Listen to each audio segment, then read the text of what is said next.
Assalamualaikum warahmatullahi wabarakatuh. Halo anak-anak, apa kabar? Bu Guru berharap kalian semuanya dalam keadaan sehat dan selalu semangat dalam belajar, meskipun kita harus belajar dari rumah. Nah, sebelum kita mulai pelajarannya, jangan lupa siapkan dulu alat tulisnya dan kita berdoa terlebih dahulu. Nah, anak-anak, hari ini kita akan belajar tema 1, hidup rukun, subtema 1, hidup rukun di rumah, pembelajaran 6. Tujuan pembelajaran hari ini: 1. Dengan diberikan teks percakapan tentang hidup rukun yang mengandung ungkapan, siswa dapat menyebutkan ungkapan dalam teks tersebut dengan tepat. 2. Dengan diberikan teks tentang cerita hidup rukun yang mengandung ungkapan, siswa dapat menjelaskan makna ungkapan tersebut dalam kalimat yang santun. 3. Dengan diberikan cerita hidup rukun yang mengandung ungkapan, siswa dapat menunjukkan perilaku di rumah yang sesuai sila keempat Pancasila di rumah dengan benar. 4. Dengan diberikan cerita hidup rukun yang mengandung ungkapan, siswa dapat menceritakan pengalaman menerapkan sila keempat Pancasila di rumah dengan benar. 5. Dengan diberikan cerita hidup rukun yang mengandung ungkapan, siswa dapat menunjukkan perilaku di rumah yang sesuai sila kelima Pancasila di rumah dengan benar. 6. Dengan diberikan cerita hidup rukun yang mengandung ungkapan, siswa dapat menceritakan pengalaman menerapkan sila kelima Pancasila di rumah dengan benar. 7. Dengan diberikan gambar kumpulan kubus lebih dari 100, siswa dapat menyebutkan nilai tempat ratusan, puluhan, dan satuan bilangan 3 angka dengan teliti. Dan terakhir, dengan diberikan lambang bilangan 3 angka, siswa dapat menuliskan cara membaca bilangan 3 angka dengan teliti. Nah, itulah anak-anak tujuan pembelajaran kita hari ini. Baik anak-anak, mari kita mulai saja pembelajaran 6 hari ini. Sikap saling menghargai diperlukan untuk menjaga kerukunan di rumah. Ayah menghargai pendapat ibu, begitu pula sebaliknya. Kakak menghargai pendapat adik, begitu pula sebaliknya. Orang tua menghargai pendapat anak, begitu pula sebaliknya. Nah, jadi seperti itu ya anak-anak ya. Untuk menjaga kerukunan, maka kita harus saling menghargai sesama anggota keluarga. Sebagai contoh sikap saling menghargai, maka Bu Guru akan membacakan teks percakapan antara Udin dengan keluarganya. Perhatikan baik-baik ya anak-anak ya. Hari Minggu nanti kita akan berwisata. Kalian ingin pergi kemana? Kata ayah. Udin pun menjawab, aku ingin pergi ke kebun binatang. Bagaimana kalau ke pegunungan saja? Kata Mutiara. Wah, ada 2 pendapat nih. Mana yang akan kita pilih? Kata ibu. Liburan kali ini saya ingin ke kebun binatang. Kata Udin. Mari kita ambil jalan tengah. Ada yang mengajukan usul? Kata ayah. Mutiara pun menjawab, begini saja, saya punya usul. Liburan kali ini kita pergi ke kebun binatang. Liburan selanjutnya kita pergi ke pegunungan. Udin pun menjawab, kakak baik sekali. Maaf ya kak, aku sudah bicara terlalu keras tadi. Baik, aku setuju. Nah, ibu pun menjawab, Itulah manfaatnya kalau persoalan diselesaikan dengan kepala dingin. Ayah menjawab dengan bangga, "Kalian memang anak-anak yang hebat." Nah, itu tadi percakapan antara Udin dan anggota keluarganya di rumah. Jawablah pertanyaan berikut ini. 1. Apa yang sedang dibicarakan dalam percakapan itu? Ya, percakapan tersebut membicarakan tentang memilih tempat tujuan wisata. Kapan rencana wisata dilakukan? Yuk, kapan tadi anak-anak? Ya, betul. Rencana wisata akan dilakukan pada hari Minggu. Siapa yang mengusulkan tujuan wisata? Ya, Udin dan Mutiara mengajukan usul. Kemana Udin ingin berwisata? Udin ingin pergi ke kebun binatang. Nah, nomor 5, kemana Mutiara ingin berwisata? Yuk, kemana? Betul, Mutiara ingin pergi ke pegunungan.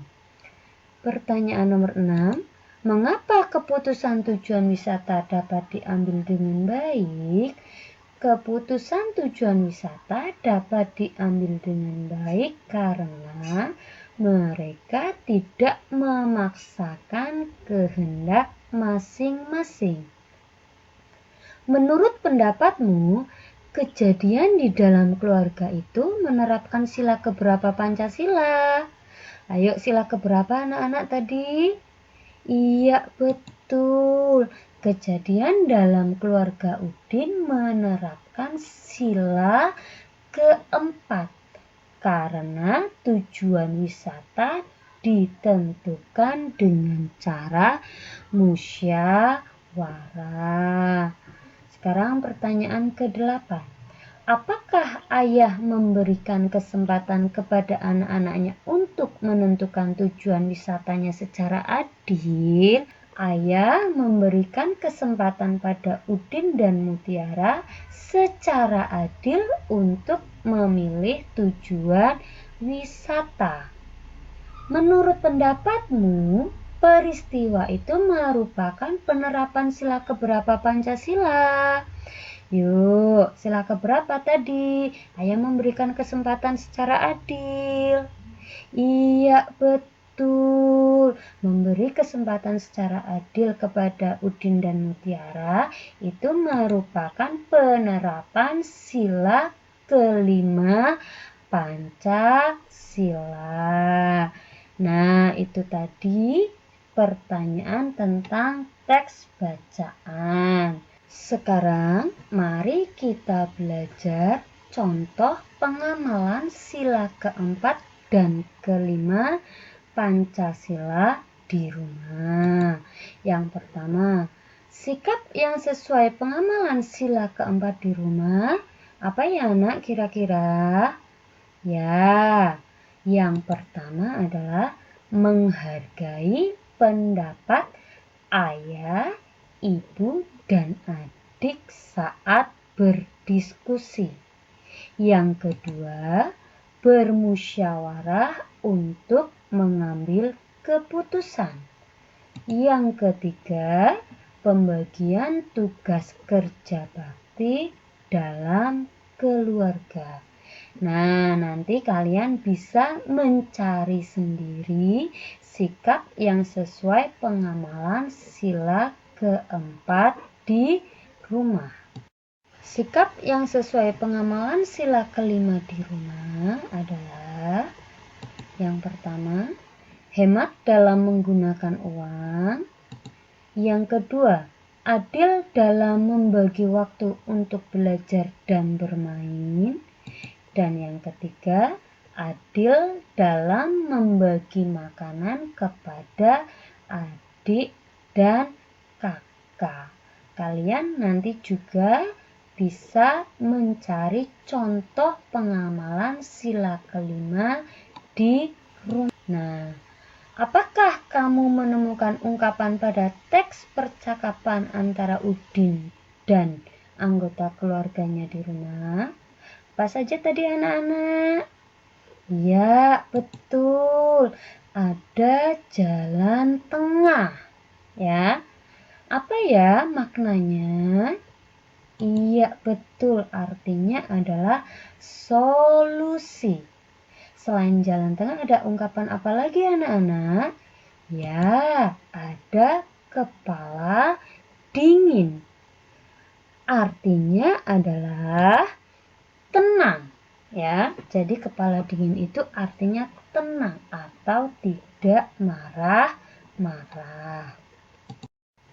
Lengkapilah cerita berikut dengan kata-kata yang tersedia. Yang pertama, berwisata ke kebun binatang.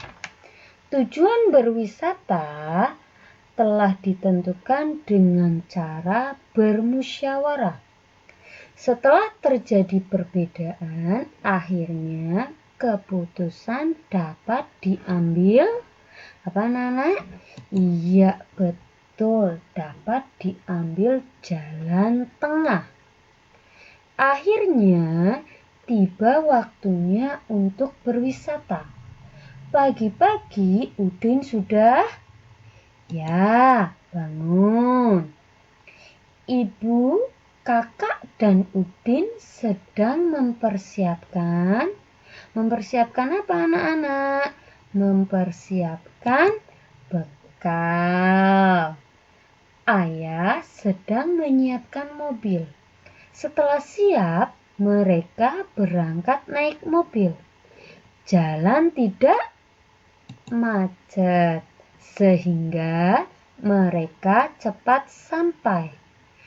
Ayah memarkir mobil, ibu, Udin dan kakaknya antri membeli tiket masuk. Nah, tadi ibu Udin dan kakaknya antri membeli tiket.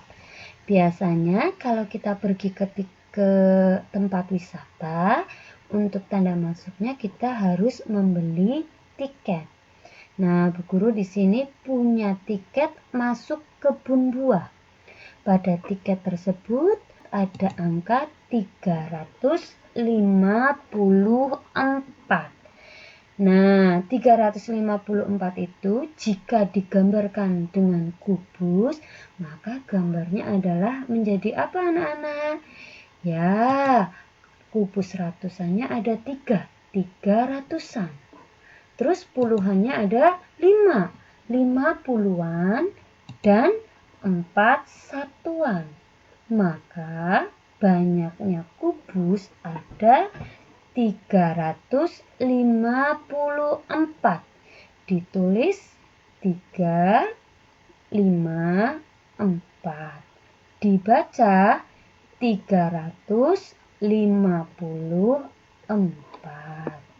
Selanjutnya, bilangan 454 digambarkan sebagai kubus satuan menjadi berikut ini. 400, maka kubus ratusannya ada 4 ratusan. Dan 50-an serta 4 satuan. Maka banyaknya kubus ada 454,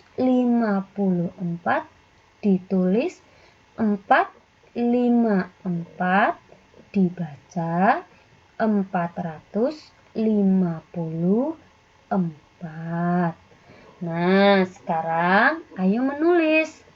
Tuliskan lambang bilangan berikut dengan kata-kata. Ya, nomor 1. Ini, maka tulis kata-katanya seperti apa? Ya, betul. 675. Nomor 2 ditulis 575. 65, nomor 3 ditulis 875, nomor 4 345, dan nomor 5 985. Ya, itu tadi ya anak-anak ya. Sebagai tugas kalian hari ini, kerjakanlah soal-soal berikut ini. Ingat ya anak-anak ya, ditulis di buku tulis. Nomor 1. Makna dari ungkapan jalan tengah adalah 2. Tuliskan masing-masing 2 contoh perilaku di rumah yang sesuai dengan pengamalan sila keempat dan kelima Pancasila. Tuliskan nama bilangan berikut ini. A. 405, B. 570, C. 634. Nah anak-anak, selamat belajar. Jangan lupa tetap semangat, jaga kesehatan, patuhi protokol kesehatan. Assalamualaikum warahmatullahi wabarakatuh.